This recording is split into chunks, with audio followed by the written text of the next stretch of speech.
Ok, muy buenas tardes. Sean bienvenidos a esta clase sobre psicopatología de la niñez y la adolescencia. Mi nombre es Naudi Peña, soy licenciado en psicología y los acompañaré a lo largo de toda esta clase virtual. Entonces, vamos a comenzar porque se presenten, me digan sus nombres, en qué trimestre de la carrera van y cuáles son sus expectativas para esta clase.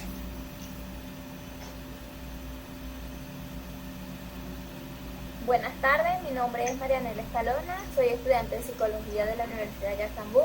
Muy atenta con el licenciado Naudi Peña por esta invitación a esta clase y esperamos sacarle buen provecho. Buenas tardes, mi nombre es Tere Chirino, soy estudiante de la Universidad de Yacambú y bueno, muy atenta a la clase que nos dará el licenciado Naudi Peña para adquirir un poquito más de conocimiento en la materia. Ok, tenemos acá entonces la presentación y a continuación les describo cuál será entonces el contenido programático de esta materia. Vamos a definir lo que es psicopatología, los trastornos de la etapa infanto-juvenil. Asimismo, vamos a identificar lo que es la historia clínica, la anamnesis y los exámenes complementarios que se hacen para tener un buen expediente de cualquier tipo de paciente. Asimismo, vamos a formular hipótesis en la solución de ejercicios prácticos y de algún caso clínico. Ya por último, vamos a tener una ronda de preguntas y respuestas para solventar aquellas inquietudes e incertidumbres que se les generen a lo largo de la clase. Y al finalizar la presentación tenemos un instrumento de auto y coevaluación que harán ustedes respecto a su participación y un mensaje de reflexión. Ahora bien, vamos con la definición. ¿Qué sería entonces para Marianela y Clara? ¿Qué entienden por psicopatología? ¿Alguna de las dos tiene alguna noción sobre esta definición? Yo creo que bueno, la ciencia que estudia algo que no es común, algo que está fuera de lo común. ¿Tú qué opinas, Clara? Bueno, yo creo que es alguna condición en específico, patológica, como lo dices, que puede adquirir o puede tener un adolescente.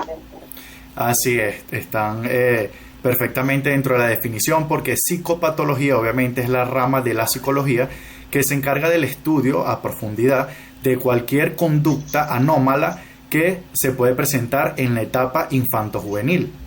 Estos problemas psicológicos pueden derivar de diferentes aspectos o diferentes efectos que los vamos a desarrollar en las siguientes láminas. Aquí es importante resaltar que esta área de la psicología no debe ser considerada como una extensión de la psicopatología de la adultez, porque obviamente son dos ramas totalmente distintas.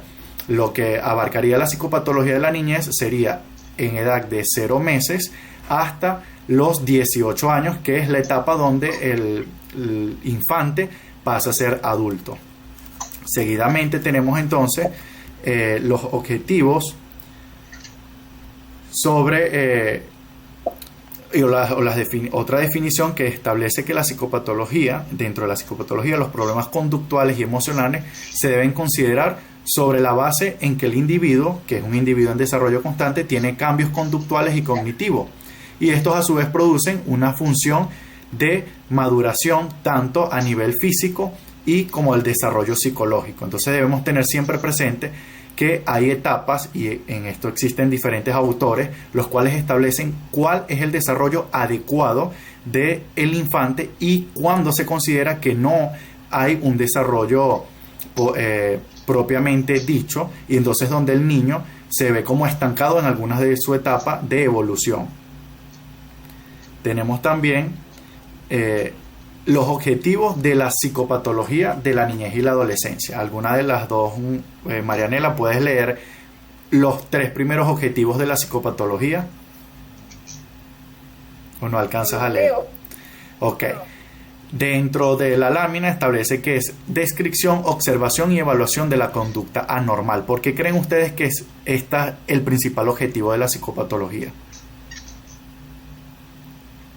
Descripción, observación y evaluación de la conducta anormal. Porque primero tenemos que observar al niño para poder dar una evaluación, pues poder darle poder decir si Del tiene o no diagnóstico. tiene alguna condición. Exacto. Y Clara, ¿qué aplicarías tú, aparte de la observación, para dar una descripción? ¿Qué aplicarías tú, por ejemplo, con los padres de ese niño? Bueno, yo creo que aplicaría un test proyectivo o algún indicativo, algún indicador que nos ayude a complementar toda esa fase que se está buscando para el niño, ¿no?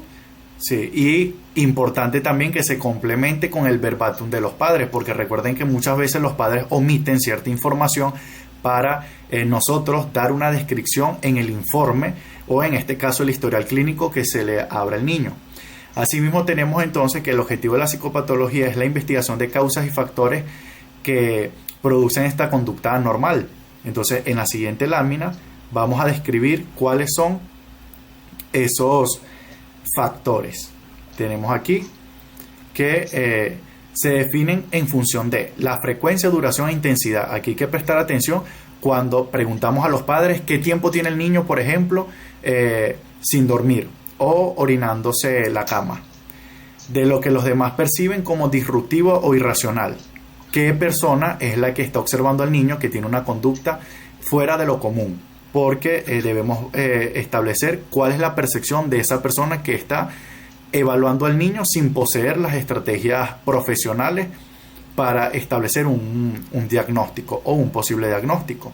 También las conductas no adaptativas en violación a las normas y éticas implícitas. Esto lo observamos mucho en el área escolar cuando los niños no acatan las normas de la maestra, por ejemplo, o cuando el niño interrumpe la jornada educativa y se va al parque, se escapa, hace cualquier tipo de pataleta, de rabieta, y allí entonces vemos que si esta conducta es totalmente repetitiva en un tiempo tan corto, allí hay una conducta anómala que hay que estudiar a profundidad. Seguidamente tenemos por acá cuáles son entonces el origen o las fuentes de la psicopatología de la niñez y la adolescencia según estos tres modelos. Tenemos el primero, el biológico, donde podemos decir que un trastorno tiene su fundamento o base como la parte química o la parte biológica, es decir, cuando hay algún problema desde la fecundación o desde el embarazo, cuando ese niño está en la etapa del feto, entonces allí se produce, por ejemplo, una fiebre alta, algún tipo de infección a la madre, y desde allí se genera entonces esa patología de manera biológico-química. También tenemos el modelo cognitivo-conductual, cuando provienes de formas inadaptadas de pensamientos y comportamientos. Por ejemplo, si hay algún tipo de irritación cerebral, si hay hubo algún episodio de epilepsia o convulsión, donde el niño entonces sufre algún problema cerebral y a raíz de eso hay conductas fuera de lo normal. Y por último, dentro de estos modelos tenemos el psicoanálisis, que proviene de los conflictos inconscientes no resueltos. Ok, entonces avanzamos a la siguiente lámina, donde vamos aquí a profundizar cuáles son los trastornos en los niños y adolescentes. Cuando notamos que los niños actúan de una manera diferente que otros, es decir, cuando vuelvo a citar el caso del área escolar, porque es donde comúnmente podemos compararlo. Existen ciertas alteraciones de funcionamiento, podemos ver en el área cognitiva, en el área afectiva y en el área conductual. ¿Cuáles serían entonces los factores de riesgo que interfieren directamente en estas alteraciones?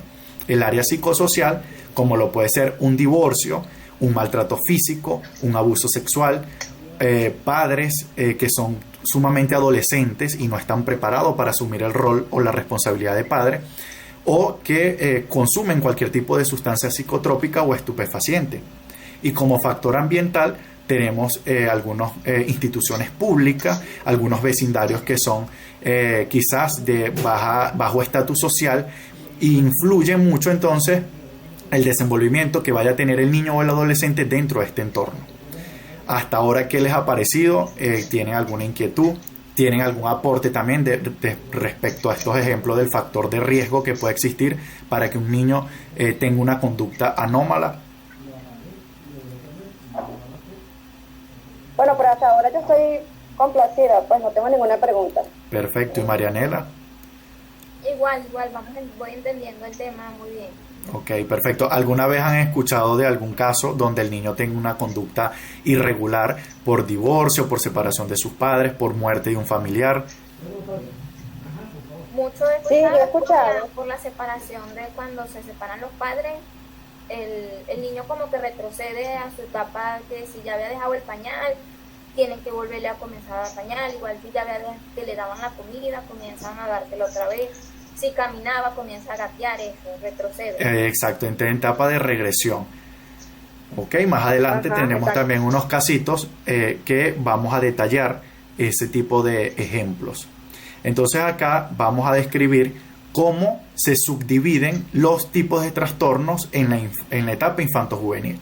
Tenemos los trastornos del desarrollo, como lo puede ser trastorno del espectro autista, donde se engloban lo que es Asperger y autismo, el trastorno de comunicación, trastornos específicos del aprendizaje, donde pueda existir la dislalia, la dislexia, donde los niños intercambian algunas palabras, algunas letras, algunos números, la discapacidad intelectual y la encopresis y enuresis, que son los trastornos de eliminación, como mencionaste el ejemplo, Marianela, cuando los niños orinan en la cama o hacen heces en la cama y no controlan el esfíntere, que es el músculo, por supuesto, que nos hace mantener el control sobre el orine o las heces. También tenemos los trastornos externalizadores, como puede ser trastorno de la conducta, trastorno negativista desafiante y el trastorno por déficit de atención por hiperactividad. Por último, tenemos los trastornos emocionales, como lo pueden ser trastornos depresivos, trastornos ansiosos, el generador de fobias, trastornos obsesivos compulsivos y trastornos de somatización. Vamos a describir ahora cada uno de ellos para que tengan una noción general.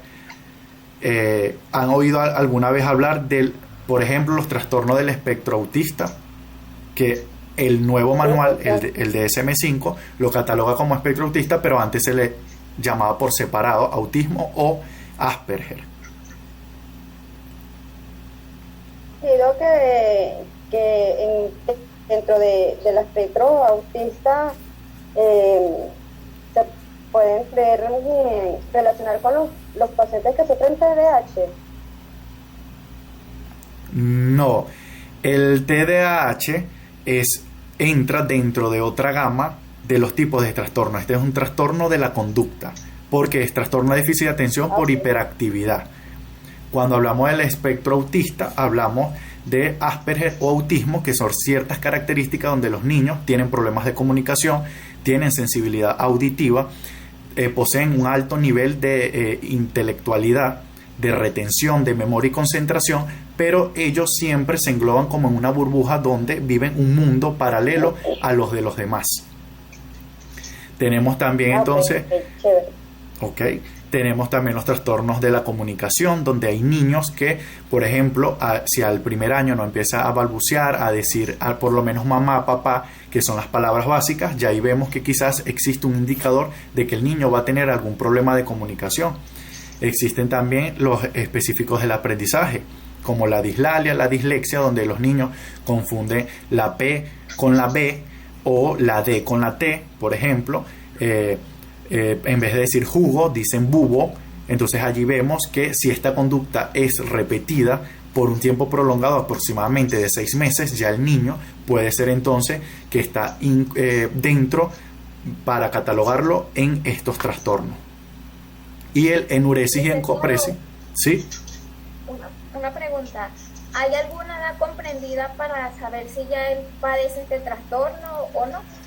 No existe una edad específica, pero sí vemos que debería existir, como lo dije, si a partir del primer año, donde el niño empieza a evolucionar, pasa de gatear a caminar, pasa de comer quizás alimentos líquidos a comer alimentos sólidos, donde ya le empiezan a salir los dientes, donde empieza quizás a cambiar el cabello.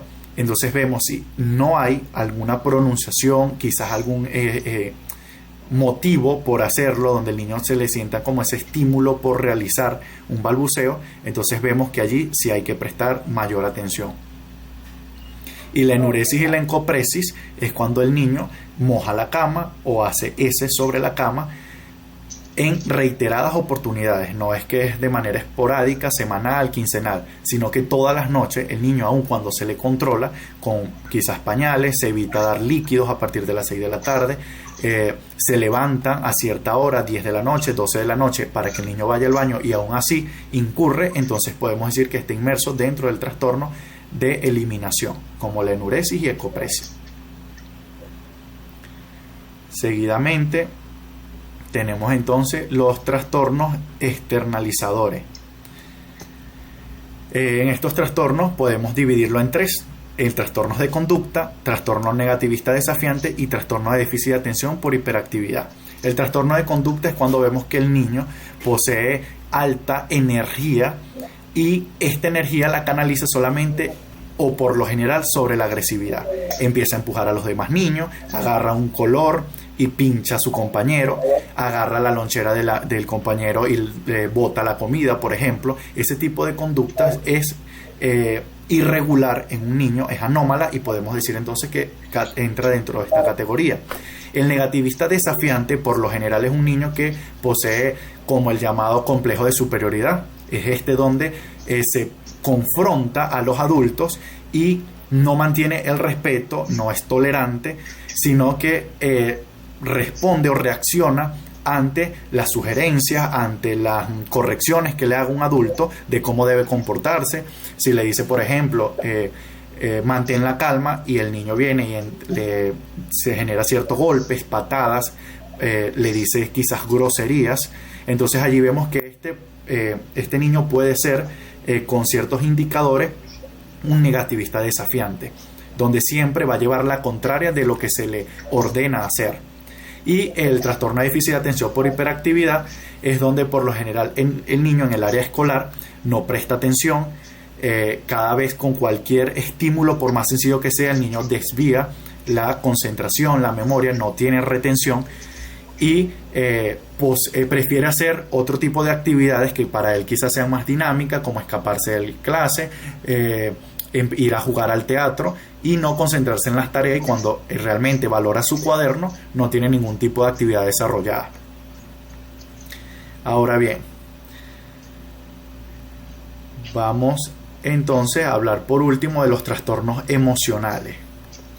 Cuando hablamos de trastornos emocionales, aquí hacemos hincapié a lo que es la depresión en niños y la ansiedad. Hay muchas personas que creen que un ser tan pequeño como un niño o un adolescente no puede padecerlo, pero sí, existen ya ciertos estudios, hay ciertos instrumentos que uno aplica para poder valorar cuando hay depresión o ansiedad en los niños. Por lo general, la depresión viene a raíz de cuando hay una ansiedad generalizada.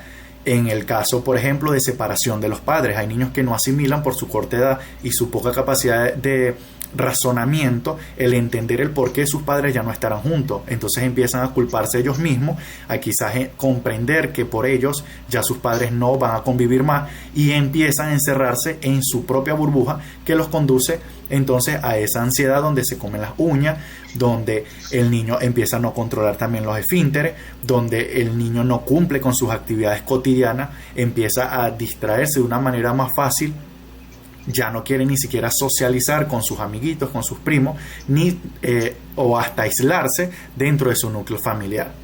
También esto puede generar fobias en los niños, como por decir el miedo a salir, el miedo a quizás a compartir con muchas personas, el miedo a los adultos, por si llegó a evidenciar a sus padres discutiendo en algún momento, peleando. Entonces estos tipos de acciones son las que generan este tipo de trastorno en los niños, hasta llegar también a lo que son los trastornos de somatización, que es cuando ocultamos todo y nunca lo verbalizamos, pero empezamos a padecer quizás fiebre, algunas erupciones, alergias, empezamos a tener problemas estomacales a esta corta edad, porque el niño no está reflejando nada de lo que está sintiendo ni percibiendo en el momento. Y por último, puede llegar a ser obsesivo compulsivo. Entonces hay que prestar mucha atención en la conducta que posee el niño y durante qué tiempo se está manifestando esta irregularidad. Ahora bien, hablemos sobre la historia clínica en psicología. ¿Qué entienden ustedes por historia clínica? Historia clínica es donde se le lleva un seguimiento al paciente, donde va evolucionando todos los cambios que ha tenido. Ok. Y Clara. Sí, son aquellas evaluaciones que se le pueden hacer al paciente para... tipo. Ok, la historia clínica, como su nombre lo dice, es una historia que uno va llenando soportado en cualquier tipo de papel. Muchos lo realizan de manera escrita, otros de manera en computador, donde se van a reflejar todos los datos del paciente, todos esos antecedentes patológicos, tanto de su árbol genealógico como del paciente que se esté abordando en ese momento, en este caso un niño o adolescente. Dentro de la historia clínica podemos encontrar la anamnesis psicológica, es decir, el interrogatorio sistemático que se le efectúa al paciente desde su inicio o su primera asistencia a consulta hasta los informes de exploración complementarios que se realizan por esta parte del psicólogo, y si hay alguna valoración por un pediatra o un pediatra infantil, un neurólogo o cualquier otro especialista del área de la medicina, todos estos soportes van dentro de esa historia clínica como un expediente único de cada paciente.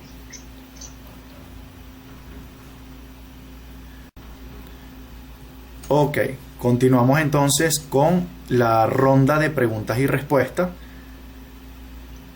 Y ahora sí las escucho, estoy atento a cualquier inquietud, a cualquier pregunta que tengan respecto hasta dónde vamos abordando el tema hasta ahora.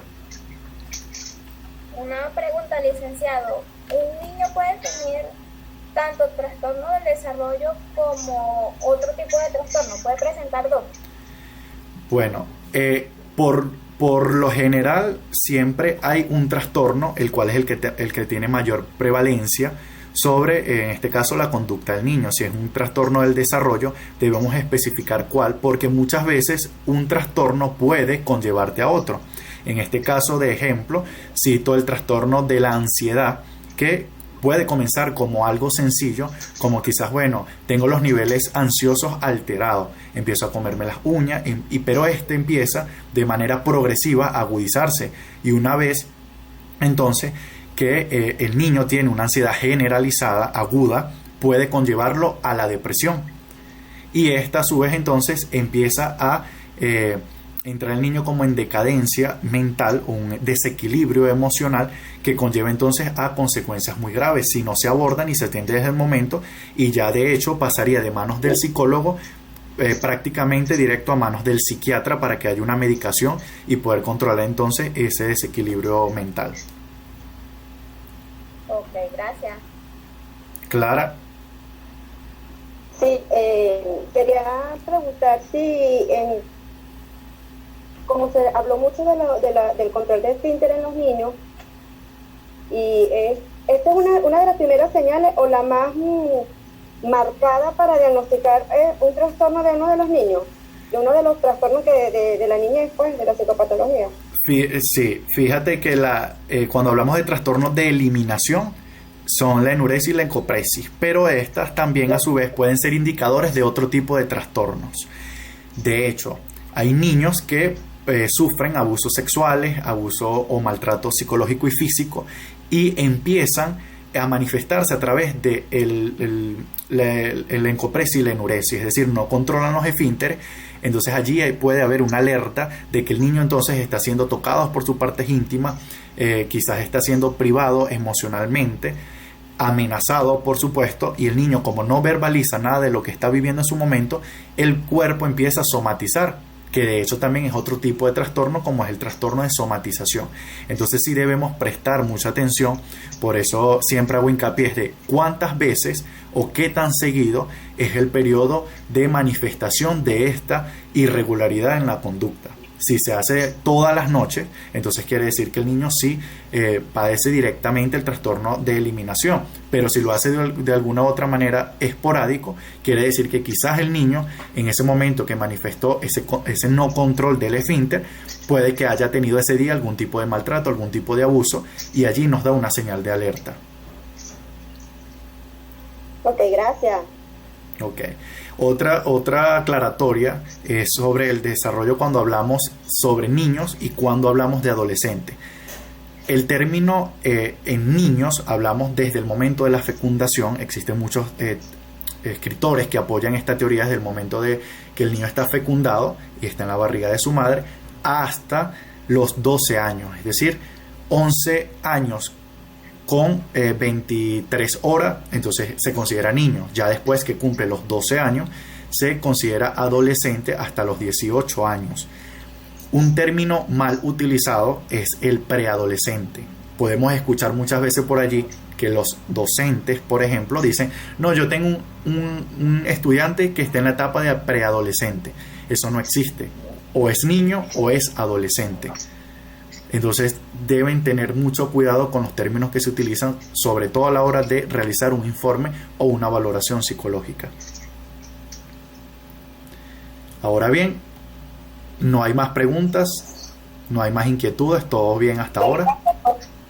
Ok, entonces ahora procedemos a realizar los ejercicios de completación.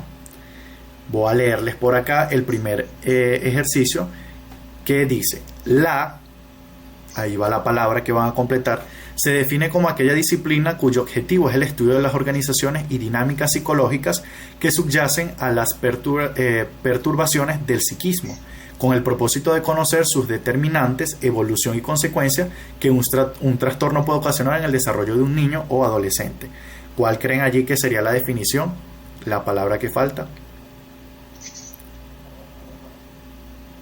La psicopatología. La palabra psicopatología. Perfecto, porque es la ciencia que nos describe entonces quizás ese indagar del por qué la conducta anómala de este niño o adolescente que se genera como un trastorno. Por segundo tenemos está ahí la trecha blanca, es un conjunto de instrumentos que permiten evaluar los aspectos adaptativos y desadaptativos de las conductas de los niños.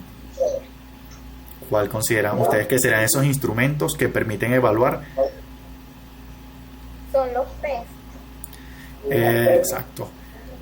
Dentro de los test podemos decir que existen entonces los test proyectivos y los test psicométricos. Son los que nosotros como psicólogos utilizamos para hacer cualquier tipo de valoración. Seguidamente tenemos entonces la ronda de ejercicios de selección.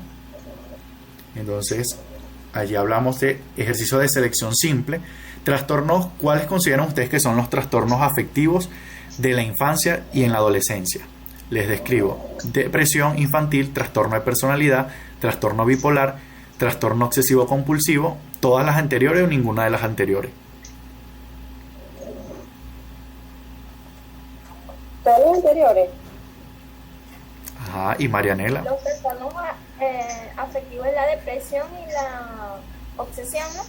Exacto.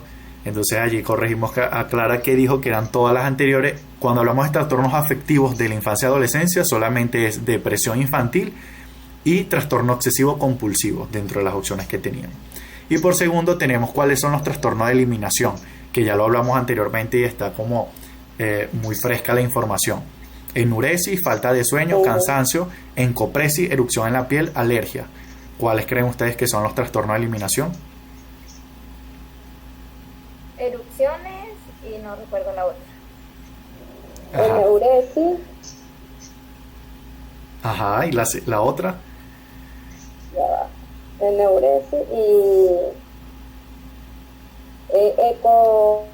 y encopresis. Entonces, Ajá. Entonces allí vemos y corregimos a María Elena, no hay erupciones, no hay falta de sueño, no hay cansancio. El trastorno de eliminación solamente es enuresis, que es el control de la orina, y la encopresia, el control de las heces. Ok, seguimos entonces. Acá tenemos los ejercicios de verdadero y falso. Entonces aquí la primera pregunta dice: a partir de los 12 años se da por concluso el periodo de la niñez y comienza la adolescencia. ¿Verdadero o falso? Verdadero. Ajá, ¿y Clara? Sí, verdadero.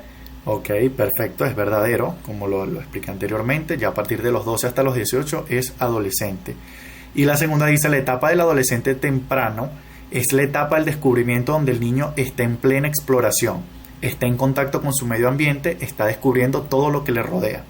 ¿Eso es verdadero o falso? según la evolución. Es falso porque eso lo hace en la niñez. Exactamente, esto no es la etapa de la adolescencia, sino etapa de la niñez temprana. Es donde el niño empieza a explorar todos sus medios, todo aquello que lo rodea.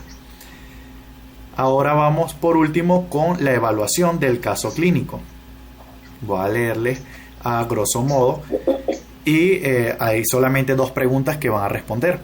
Este caso es de un infante que acude a consulta con su madre, que tiene 4 años, pero los últimos 2 meses ha tenido problemas de su desarrollo y en su conducta a raíz del nacimiento de su hermano. Entonces los padres están preocupados porque piensan que el niño quizás tiene algún trastorno de déficit de atención por hiperactividad, porque ha tenido hasta etapas de regresión en cuanto al autocuidado. El niño ya se bañaba solo, iba al baño solo, entonces ya ahora necesita acompañamiento, necesita asistencia y orientación. ¿Qué consideran ustedes esta conducta? ¿Es normal o anormal en ese niño? Yo considero por se siente desplazado por el nuevo integrante de la familia, pues por una manera de decirlo. Exacto. Puede ser que le estén prestando más atención al pequeño que a él, y él como que para llamar la atención. Ok, consideran entonces, de acuerdo a la descripción que acaban de dar, muy acertada, que puede padecer un trastorno afectivo. Yo creo que no, porque yo creo que teniendo un tratamiento conductual y explicándole al niño de lo que el nuevo miembro de la familia, él puede mejorar todo eso. Ok, perfecto. ¿Y Marianela? Sí, acompañándolo y como que dándole a entender que el bebé es el que necesita ahorita más atención, que ya está más grande, explicándole. Sí, obviamente vemos a simple vista que hay esa diferencia por la falta de atención primaria, que es la que él tenía anteriormente por ser quizás el protagonista, el hijo único, pero ya como hay otro nuevo integrante, obviamente él se siente desplazado y siente que quizás el afecto no va a ser el mismo, pero como obviamente no tienen la capacidad de discernir, es un poco más difícil y complejo trabajarlo. Pero también los padres entonces suelen etiquetarlo y decir, bueno, ya es que él tiene un trastorno de déficit de atención por hiperactividad, pero vemos claramente que no es así. Entonces aquí hay que aplicar una buena entrevista a los padres, buenos test proyectivos, también aplicar mucho la lúdica, que nos da mucha buena información, y entonces allí al realizar un diagnóstico. Vamos entonces ahora por último a ver cuál es la COI y autoevaluación. Entonces tenemos aquí los criterios sobre la autoevaluación. Clara, ¿cómo consideras que fue tu participación, tu adquisición de conocimientos? ¿Excelente, buena o mejorable? Clara, Mejorable. ¿cómo consideras que fue tu participación? ¿Excelente, buena o mejorable en cuanto a tu adquisición de conocimiento? Excelente. Ok, perfecto. ¿Y Marianela? Excelente porque fue muy nutritivo. Perfecto. Y sobre la coevaluación, vamos a leerlos acá para que entendamos también. La coevaluación entonces nos dice que si compartes tus conocimientos con el grupo, argumentas con evidencias y fuentes bibliográficas, cumple con sus compromisos con el tiempo establecido, atiende las orientaciones, posee habilidad de formar alternativa a solución viable, actúa responsablemente con el equipo de trabajo, realiza la presentación de actividades de manera efectiva. ¿Cómo categorizarían ustedes entonces la valoración a la participación? Excelente. Y Clara, excelente, bueno, mejorable. Excelente. Ok, entonces vamos a cerrar. Excelente. Perfecto. Vamos a cerrar entonces con esta frase que dice de la siguiente manera: cuando nos vemos en una situación que debemos soportar y atravesar, lo mejor es aceptarla, afrontarla con firmeza y acomodar todo de la mejor manera posible. Esto disminuye el mal, mientras que el disgusto y la irritación solo sirven para aumentar el propio tormento. ¿Qué creen ustedes de manera reflexiva qué nos quiere decir esta frase de Thomas Jefferson. Cuando tenemos que aceptar para poder afrontar lo que se nos viene, sea cual sea el problema, sea como más fácil poderlo resolver. Ok, la aceptación es el gran primer paso que a muchos quizás nos cuesta al principio. Por ejemplo, en el caso de cuando hay un trastorno en un niño es difícil para un padre asimilar, entra en etapa de negación, pero se tiene que trabajar un proceso de duelo para que haya aceptación y tolerancia y por supuesto un acompañamiento a la condición que tiene en este caso hipotético el niño. Y Clara, que nos puedes dar tu aporte sobre la reflexión. Bueno, efectivamente, como está diciendo el licenciado, de que todo proceso que se descubre lleva un duelo, pues yo creo que la mejor manera es afrontarlo, ¿verdad? Y bueno, siempre con aliento terapéutico, pues se puede salir de esto. Perfectamente. Siempre recuerden no aferrarse al porqué, el por qué pasan las cosas. El pasado obviamente es pasado, sino mirar el horizonte y ver cuáles son las herramientas que tengo a la mano para salir adelante y preguntarme el para qué, obviamente para sacar un aprendizaje y para tener experiencia sobre esa situación irregular que en algún momento me generó un disgusto, pero para próximas ocasiones entonces prevenir y no pasar por lo mismo.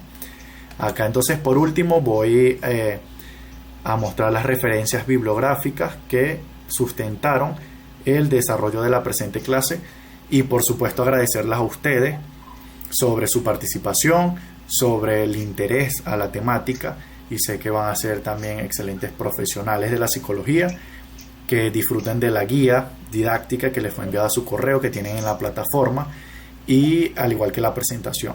Entonces estaré atento, será entonces hasta una próxima oportunidad que les facilite alguna cátedra en el área de la psicología. Y bueno, sus palabras de despedida. Muchas gracias, licenciado, fue un placer compartir con usted, muy valiosa toda la información que nos dejó esta tarde. Ok, Clara. Bueno, de verdad que fue una tarde placentera, aparte de la tarde, ¿no? Escucharlo y aprender un poco más sobre todo esto, ¿no? Agradecida por la participación y bueno, esperamos seguir contando con ustedes o con usted. Ok, perfecto. Agradecidos a ustedes y bueno, deseándoles que tengan una feliz tarde y que los próximos encuentros sean encuentros de conocimientos muy nutritivos y enriquecedores para su formación profesional. Les envío entonces un abrazo de despedida. Hasta la próxima. Chao.